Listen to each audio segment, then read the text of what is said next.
Okay, I am coming back at this painting. It's the next day. I just re-wet my brushes, got fresh water, and when I say re-wet the brush, I just dip it in there and make sure they're damp. That's all I'm doing. And all right, so I am comparing that. I held it up to the mirror and I really am liking how this shadow looks here. It's much, much better than what I had in this one, because the shadow is always going to be based on the surface that it's on. It just needs to be muted, and then it needs to be either a warm or a cool shadow. So the light source is what determines whether a shadow is warm or cool. And in this instance, it was a warm light bulb I was using in that clip lamp. And so I'm going to have a cool shadow. So that is a cooler purple. And so, and that's a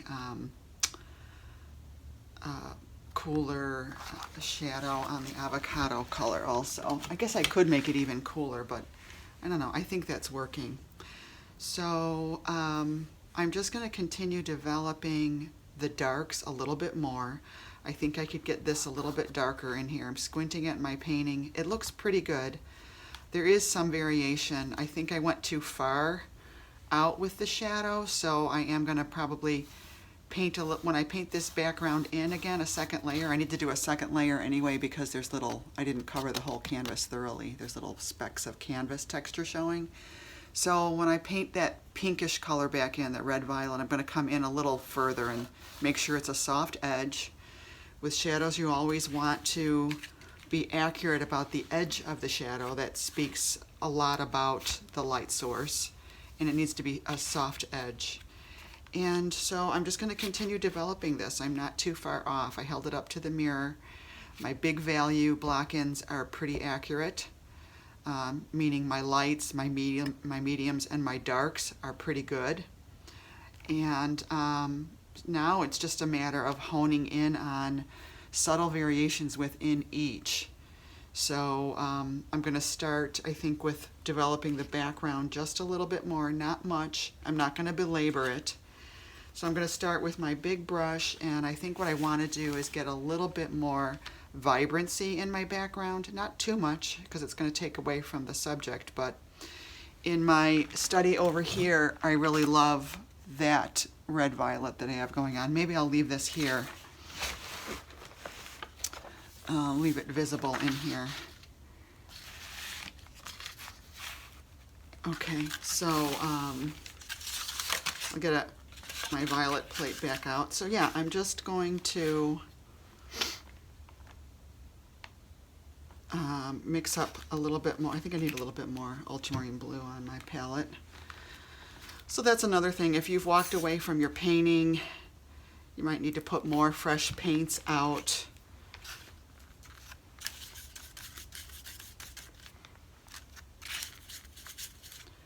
Get myself a nice cool violet going here.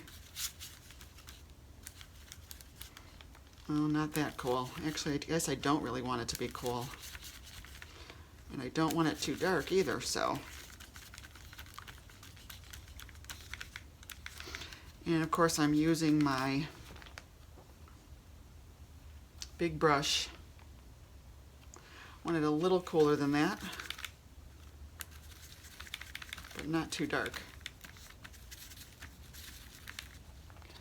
And maybe I want this paint to be just a little bit juicier.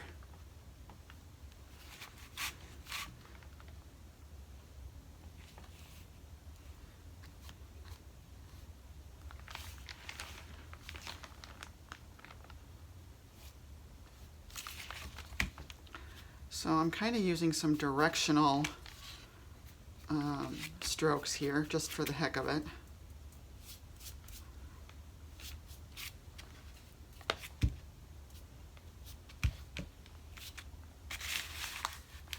It's kind of interesting, huh? Maybe I'll use a little bit of this color right in here to have that little bit of variation. See what that does. I don't want too much of that, so I'm going to pinch that out. So, you know, 5 or 6 strokes with that color and then switch it up. You want a variety. So maybe, maybe I'll use just a very slightly more muted, maybe even, what if I put a little bit of green in here? It'll make it just a little bit cooler of a background. A little bit of phthalo green and a little bit of white. I just want to see what that's going to do. That's interesting. It's just a slightly grayer color. See if I like that. I don't know if I do or not. That might get covered over.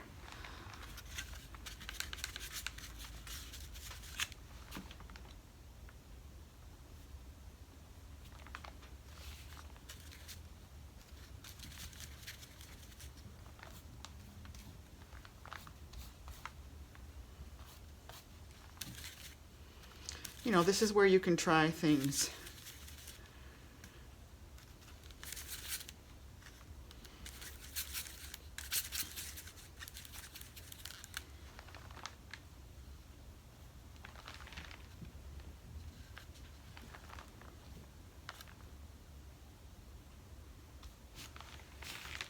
You know, why not get just a little bit of punch in there?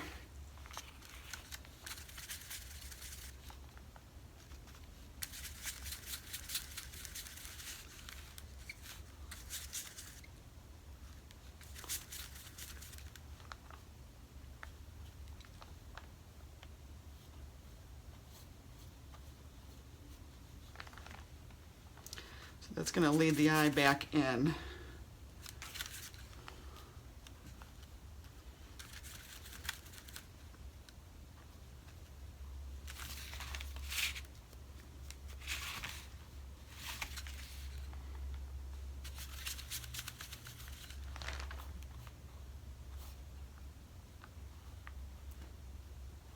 Softening that shadow there.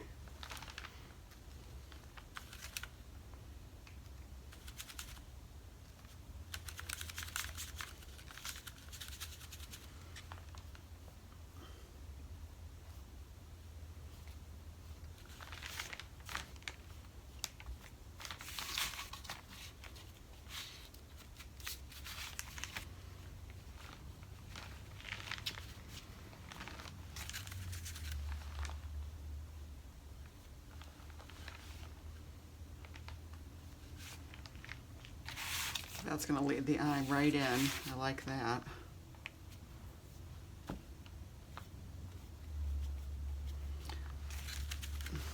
This I want to be just kind of a little bit, not as noticeable, a little bit of a resting place. All right, I think that's working. This is fighting a little bit too much.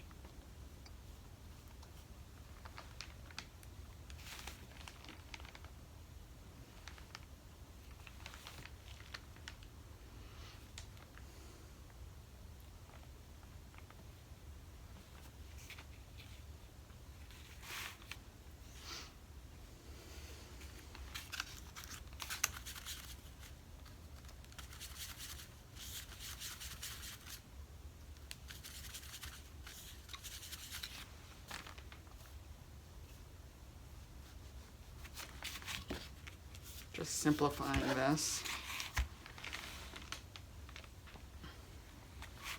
Good. All right. I think that's it for the background. This is my little hint of shadow right here. Let me get that maybe just a bit. Well, actually, I think that's enough of a hint of a shadow right there that I can get away with that. All right, feeling really good about the background.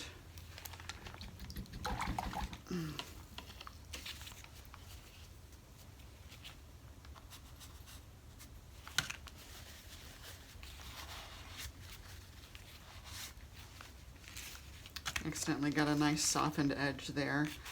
I might darken that up just a little bit more. But it needs to be a muted color.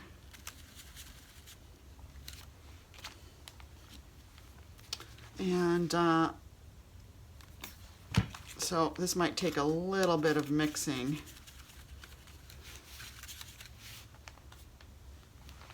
To get that just right. I'm kind of pushing it a little bit to the extreme.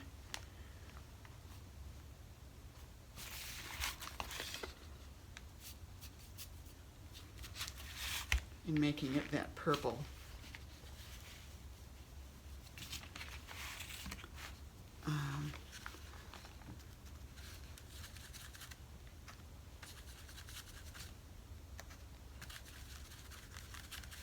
So I made a green and I'm mixing it into that purple.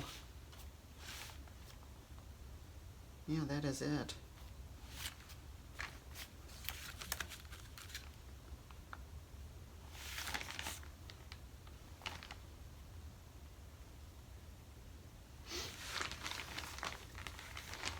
Okay, so creating a little interest, but you don't even totally notice that. All right, so now